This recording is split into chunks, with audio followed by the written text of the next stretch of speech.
Okay, sorry about that.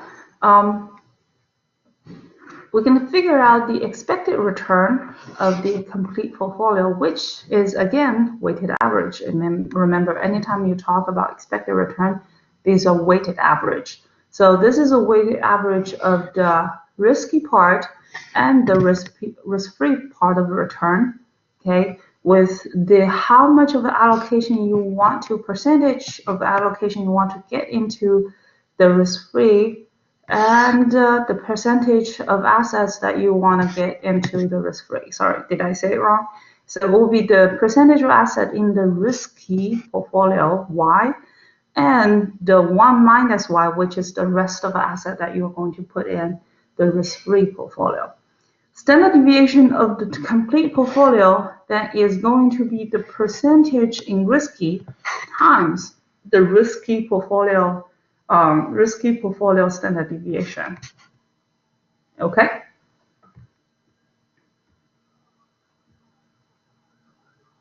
So as an example, if we have the expected return in here, and then we have the standard deviation in here, okay. Standard deviation and both expected return can go from negative to positive, and the standard deviation is going from 0 to positive.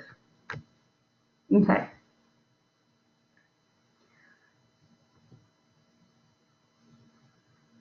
I'm sorry. Let me stop for a little bit.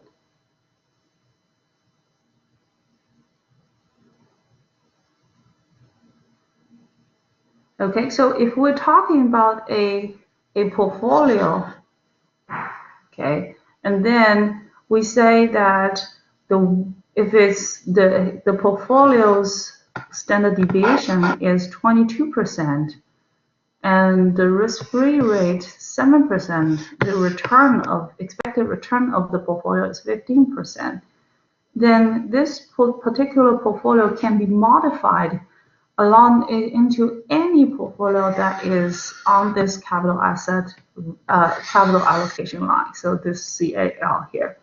Okay, for example, this particular point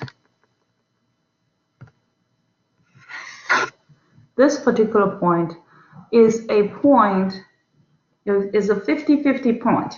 So in this point, basically, we're talking about 50% of assets being the 50% of asset being the risky, and the other 50% is being risk-free. So we have somewhere between the risk-free, the risky, and taking average as a middle point. That's what you're gonna get. Okay, so the return is equal to what? 15% plus what? 7% is equal to, divide by 2, 50-50, right? Is equal to 22%. Alternatively, if we say that y is equal to 50%, the whole portfolio, if we're talking about this point, the portfolio return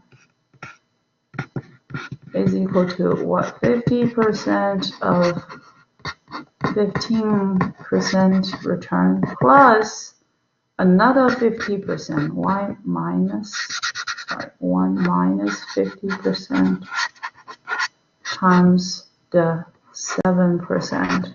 Okay, so that will eventually give the same thing. 15 plus 7 together, 11%, right?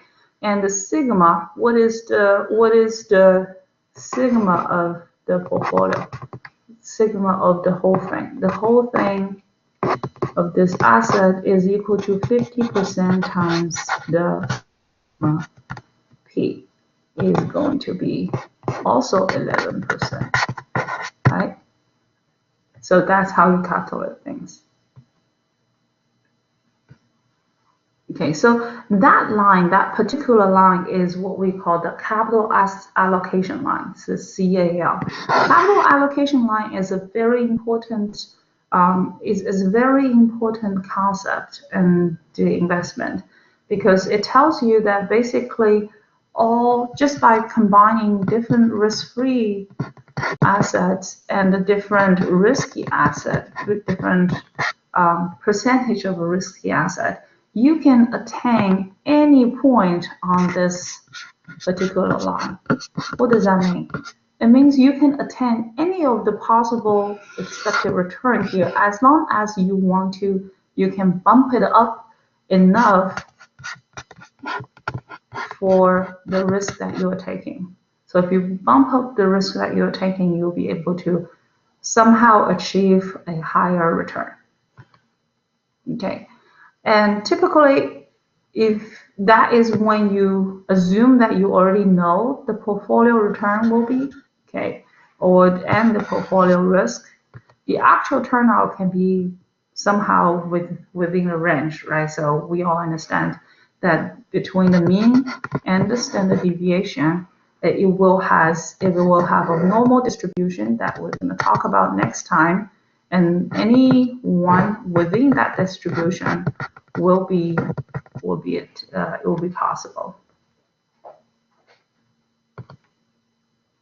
Okay, so from capital allocation line, we can get into what we call the capital market line. So what is capital market line? Capital market line is basically saying that because the whole market is perfectly diversified, if you put everything together, that is the most of the diversification you can get. Then you can use, instead of the portfolio P that we previously used, okay, we can use the market portfolio using a market index such as Wilshire 2000, such as SP 500, using that to use the market index to replace the risky portfolio. If we do that, then we'll be able to, well, according to pattern that we're going to talk about later, we will be able to achieve the best of the best result of your investing. And that's the theory of the passive strategy. It's basically saying, well, if the whole market is efficient, there's no point for us to really trading in and out. Okay, as long as you're able to hold the market, you're able to adjust the whole risk level that you're taking to your desired optimal level, you'll be able to get your appropriate return along the way. So, cost and benefit of the passive investing.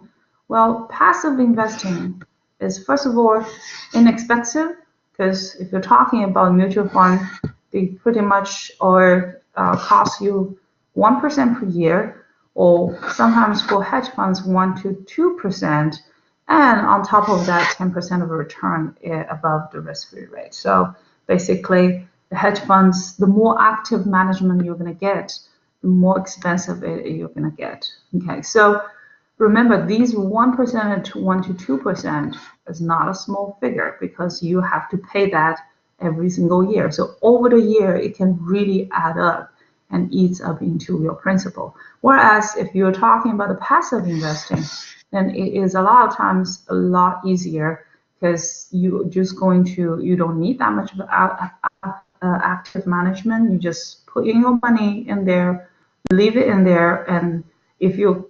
don't count these costs, then active management typically will give a little better performance.